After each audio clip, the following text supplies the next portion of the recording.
vedare tinokuchingamidzai zvekare kune chimwe chirongwa pano pazim Facebook Secrets and Confessions. Tadzoka zvekare nemamwe mamessages. Regedzai tibva tapinda mumamessages edu atadzoka takakubatirai. Message yedu yekutanga yakamira sekudai so: hanzi makadi zvenyu mukoma, ndinokumbirawo kuti munge muchindiposterawo nyaya yangu makavigawo chitupa changu.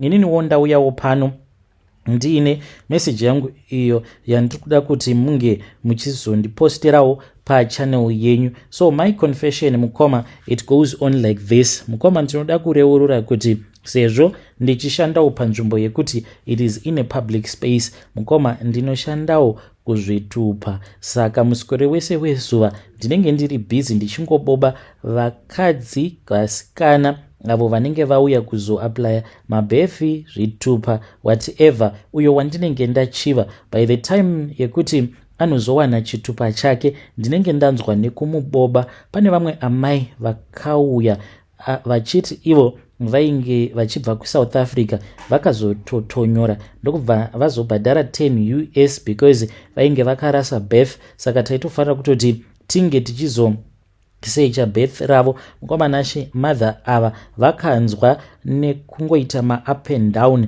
The reason as to why ndainge ndichida kuti varambe vachingodzoka, it is because paya ndichizonovaboba ndakanyatsokuona kuti munhu uyu anozvifaira zvake mukoma. So ndakabva ndachizoti imimi muri kufanira kuti munge muchindipa manumbers enyu. Kwava kutoda dada wena vakabva varamba vakati ndine murume. Ndakangoseka zvangu ndikati munhu uyu nemashandiro ose awo andamuita kuti ndichimbori nebasa naye here, ndanga ndichida kungomuzama hangu but ndatokupedzera iwe. So mukomanashi, kuti ndige ndichizotanga kuboba chii chakaitika? Ndina kuenda kun'anga ini ndichiti ndikuda kurombera mubobobo no, asi sekuru vangu vainge vaine mishonga yakashatisisa, mishonga yavainge vakabata panguva yavainge vachiri kushanda pane rimwe prazi. Saka hanzi paprazi apa paishanda vanhu vakawanda vainge vachibva kuMozambique. Sekuru vanguwo vakabva vachizopiwa zvikwambo uye zvekare vakabva vazopiwa nechikwambo chegondwa. Mukoma, mushure mekunge vapiwa zvikwambo zvose izvi vakazoti zvino varetire, tava kugara kumusha. Sekuru vangu vainge vachizivikanwa nekuti vainge vari murimi mukuru mudunhu rekwedu. Sekuru vaiwanzokurima pakati pausiku kunyange kuchinaya.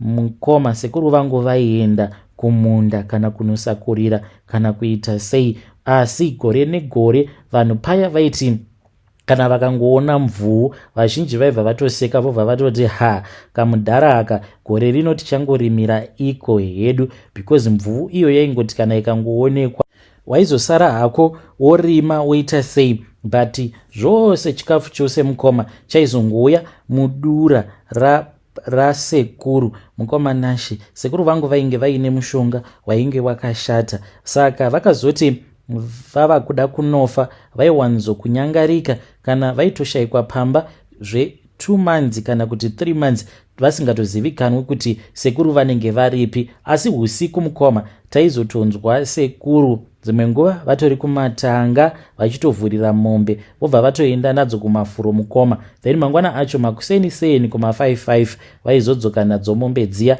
Maizoti kana maendako kumatanga kuma99 maitodzivhurira mombe idzi kuti munge muchienda nadzo kumafuro. Asi nekuda kwekuti dzinenge dzakaguta dzaizongoswera musikore wese wezuva dzigere zvadzo mudanga dzichiziva kuti usiku ndipo padzinenge dzichizoenda kunofura. Sekuru vakazonditi one day kune kwavainge vachida kuenda neni. Mukomanashi, kune zvimwe zvipuka zvesango zvekuti vanhu vazhinji havasati vakambosangana nezvipuka zvakadaro, zvipuka zveusiku mukoma, asi zvinotorarama, zvinotoonekwa kunyange masikati. Takafamba mukoma, ndingangoti for more than 4 hours tichingofamba chete kudzamara tazokwidza rimwe gomo iroro rainge richityisa uye rinoyera kuma-areas kwandinobva. Takazoti tasvika pamusoro pegomo ndokubva vazoenda neni mune imwe ninga. Muninga muya mukoma ndimo mandakaona chimwe chipuka chekuti kana nhasi uno ndinoshaya kuziva kuti yainge iri njuzu here kana kuti chainge chiri chipuka chainge chakaita sei.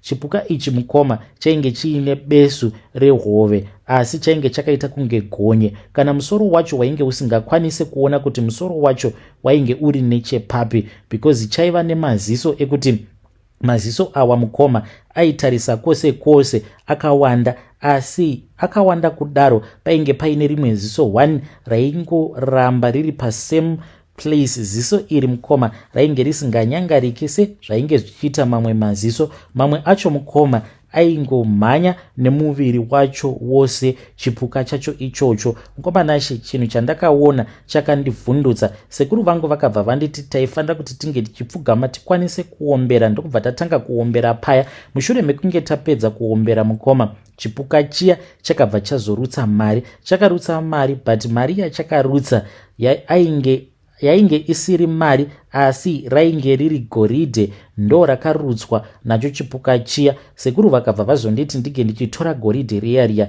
then kana ivo vazofa ndaifanira kuti ndige ndichizotengesa goridhe iroro. Chinhu chandaifanira kuti ndige ndichizotanga kuita, hanzi ndaifanira kuti ndinge ndichizotenga tombstone, tobva tazoisa tombstone paguva ravo. Ndo zvavakandiudza sekuru. Ndakabva ndatora goridhe riya mukoma nasekuru ndokubva taburuka zvedu. Usiku hwacho ihwohwo mukoma ndakatovarota sekuru vangu. Vakauya kwandiri vainge vasina kana chavainge vakambopfeka. Mukoma Nashe vakabva vazonditi ndige ndichimuka. Ndakamuka paya ndokubva vazonditi ndige ndichikurura nhumbi dzangu. Mushure mekunge ndakurura nhumbi dzangu, ndipo apo pavakabva vachizotora sikarudzi yavo vakanditi neniwo ndige ndichitambisa sikarudzi yangu kuzonosvika ichizonomira. Vakabva vazogumanisa sikarudzi yavo nesikarudzi yangu, ndiko kutondipa mushonga wemubobobo kwavakaita. Vakangoti vachingonogumanisa sikarudzi yavo pasikarudzi yangu mukoma, vakabva vatopedza paya. Urume hwavo hukabva hwazonopinda mandiri. Zvakaitika ipapo mukoma, it was very spiritual. Mushure mekunge vazondipa mushonga iwoyo wegondwa, vakabva vazonditi kana ndiine musikana wandainge ndichida, uyo ainge asingandidi, ndiye wandaifanira kuti ndige ndichizotanga naye iyeye ndisati ndatomboboba kana umwe munhu. Saka kwainge kuine umwe musikana wandainge ndichida nemwoyo wangu wose kuchikoro. Musikana uyu aiwanzo kuti kana akanditarisa obva atarisa zvake kusaidi achinyara. So one day ndakazoenda kwaari. Little did I know kuti ainge atogara aine futi umwe mukomana ainge ava kumupfimba. Saka ininiwo pandakazosvikawo kwaari ndichinosvitsa shoko, mukoma akaita kundivhairira ndokubva audza klasi yose. Ndikabva ndatanga kusekwa because ainge achiseka achiti unofungidzira kuti ndikadanana newe neurombo hwose uhwo kuna baba vako. Handidi kuroorwa nemwana werombe ini, rombe rinongoswera riri pagrowth point richinwa doro. Ndakarwadziwa, asi ndakazoti ndaudza sekuru kuti ndo zvainge zvaitika kuchikoro. Sekuru vakabva vanditi usatya zvako muzukuru wangu, nhasi uri kufanira kuti unge uchienda unge uchizonopedza naye, ndoda kuti unge uchimushanda. Wazvinzwa here muzukuru? Ndakabva ndati zvakanaka isekuru. Ndipo paya apo mukoma pandakabva ndachizoenda kwaari musikana uyu huri usiku, ndokubva ndamuudza kuti ndainge ndichimuda, akaramba zvekare. Ndainge ndiine umwe mushonga wandainge ndapiwa nasekuru wekuti ndaifanira kuti ndige ndichizousiya pamba pavo. Dzakazoti mukoma padzainge dzava kuma 9 PM vakanditi handei muzukuru. Mukoma sekuru vangu even though vainge vachembera, but ipapo vakawana simba. Ndokubva tatanga kufamba tichienda kumba kwavo musikana uya. Ivo vakazosara zvavo vari kunze kwemusha. Vakabva vazonditi ndaifanira kuti ndige ndichienda kugomba kwavainge vachirasira marara. Saka pasaidi negomba iro ravainge vachirasira marara ndipo apo zvekare pavainge vachirasira madota. Vakabva vanditi ndaifanira kuti ndige ndichikurura nhumbi dzangu. Ndobva ndatsvaka pekuti ndinenge ndichizodziviga. Kana ndadziviga nhumbi dzangu ndaifanira kuzoenda pacho ipapo apo pavainge varasira madota. Ndobva ndazotanga kuumburuka ipapo ndichiita wedhongi. Ndakabva ndazoita izvozvo mukoma. Mushure mekunge ndazviumburudza mukoma, pandakaona kuti zvino ndainge ndashenuruka kuita kunge mugaisi, ndipo pandakazodzokera kwainge kuina sekuru. Sekuru vakabva vazonditi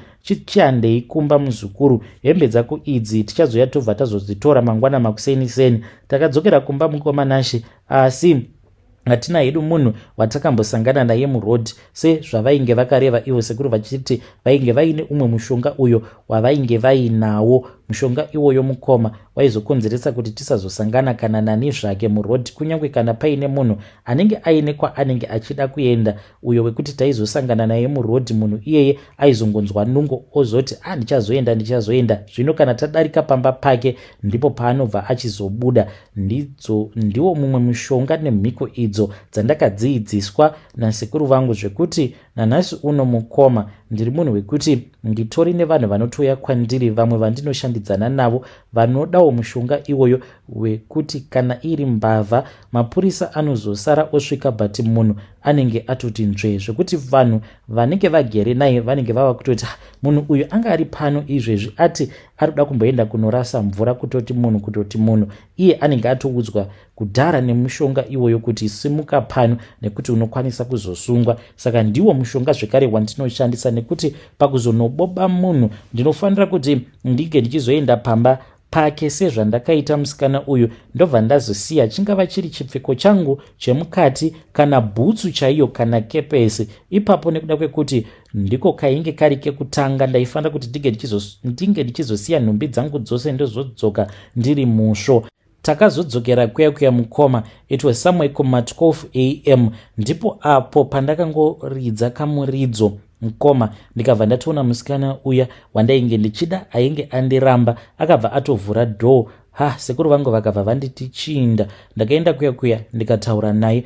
Ainge achityisa mukoma, ainge akangovhura maziso kudai, asingafemi, asingabwairi. Izvo wainge utori mweya wake, but mweya wake mukoma ndaitokwanisa kutomubata semabatiro andinotongoita munhu, but wainge uri mweya wake. Akabva azonditora ndokubva azoenda neni kubedroom kwake. Takati chinopinda kubedroom ndokubva ndaona kuti pamubhedha painge pakatorara mutumbi wake, ndokubva ndachizowaridza pafloor. Ndakashanda naye musikana uyu usiku hwose kuzonosvika kuma 4 sekuru pandakazobuda. Sekuru ivo vainge vatodzokera kumba, but ndakazoti ndichinosvika pamba vakabva vabuda, vakabva vati muzukuru ungabva wazoitawo kakawanda here, wanga uchifanira kuti unge uchingoita kamwe chete. Vakabva vati anyway nguva dzatofamba, handei. Ndokubva tazotekaira paya tichidzokera kumba kwemusikana uya. Ndakanyawaira mukoma. This time around pane dzimwe imbwa dzakabva dzatanga kuhukura. Sekuru vangu vakabva vazonditi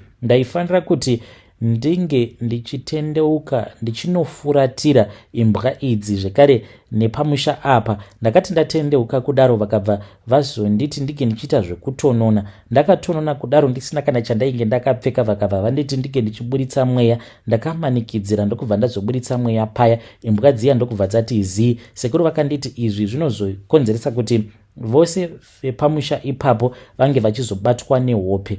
Ndakabva ndatora nhumbi dzangu ndokubva ndazodzipfeka, ndokubva ndaenda zvekare paya pamadota, ndikabva ndanoitira weti pamadota ipapo, ndokubva ndazopoya nasekuru tikabva tazodzoka zvedu kumusha. Ndokutotanga kutoshandisawo mubobobo kwandakaita. Kuchikoro ndainge ndiri munhu ainge ari very intelligent, ndokubva ndachizotanga kushanda kuno kwandiri kushanda mukoma Nashi. Ndanzwa nekuvaboba like nguva dzedze dzekuti ma-O level anenge ava kuda kunonyora, vanouya kavakawanda.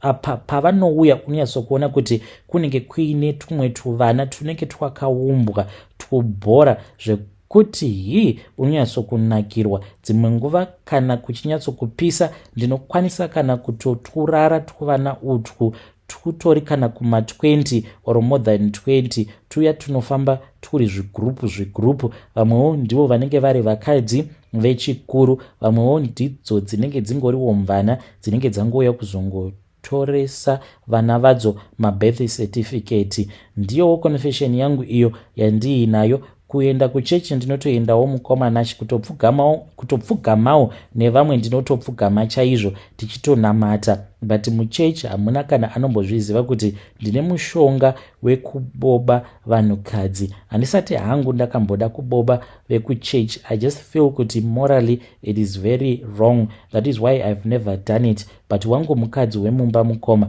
ndakatombomuboba, kushayawo kutoziva kuti komunhu wandakaroora why is it ndichizomuitira utsinye ihwohwo hwekuti ndinongomuchiva tava kuda kunorara, kunze kwekuti ndinge ndichirara naye physically ndobva ndangonzwa nungo, then ndobva ndachizomuwira hope paya paanenge akarara, ndobva ndatomudana, obva atomuka, obva atoya, obva atondivhurira dhoo, tobva tatotanga kutoita zvatinenge tichiita. Mukomanache, ndo zvinoitika kana uine mishonga yaunenge uinayo, dzimwe nguva hautokwanisi kana kutozvidzora.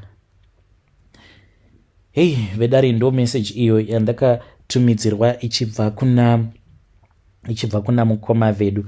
Hei, zvakangooma hazvo vedu we, ngatizamei kuti tinge tichitaura navo mukoma vedu ava mucomment section. Naimi kozva zvakangooma hazvo vedu we, hanzi ndanzwa nekuboba vakadzi vanouya kwandiri, hanzi vanouya kwandiri vachiuya kuzotora zvitupa. Saka paya pakuzonotaura navo hanzi ndipo pandinozovaboba. Vamwe vacho ndo vandoramba ndichingovadhileya so that munhu arambe achingodzoka so that ndikwanise kuramba ndichingomuboba. Strange things indeed they do happen in this world. Zvakangooma hazvo vedu we. Regedzai tibva taenda panyedu inotevera. Nyedu inotevera yakamira sekudai so: hanzi makadii zvenyu mukoma, ndinokumbirawo kuti munge muchindiposterawo nyaya yangu makavika uchitupa changu. Iniwo ndikuda kutanga kuita zvebleaching. Nhai, kunewo vakaitawo zvebleaching here zvisina maside effects mukati? Kana varikowo vakaita zvebleaching zvisina maside effects mukati, please ndiudzeiwo kuti maishandisa mapiritsi api kana kuti maizora mafuta api. Ndikunyatsokuda chaiwo ekuti ndinokwanisawo kuzotsvukawo but zvisina maside effects mukati. Kana mukaposta nyaya yangu ndiziviseiwo, ndichange ndichizotevererawo ndiri mucomment section. Hei vedare, ndo message iyo yandakatumidzirwa ichibva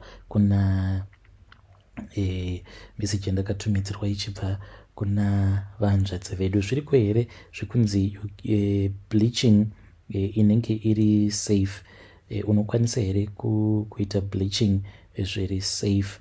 Let us try to speak with her in the comment section.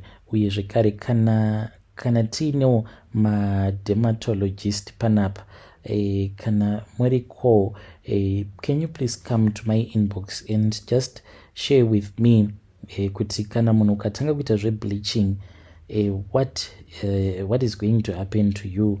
Maybe kana wazochembera paya kana kuti in a few years time, what will happen to you?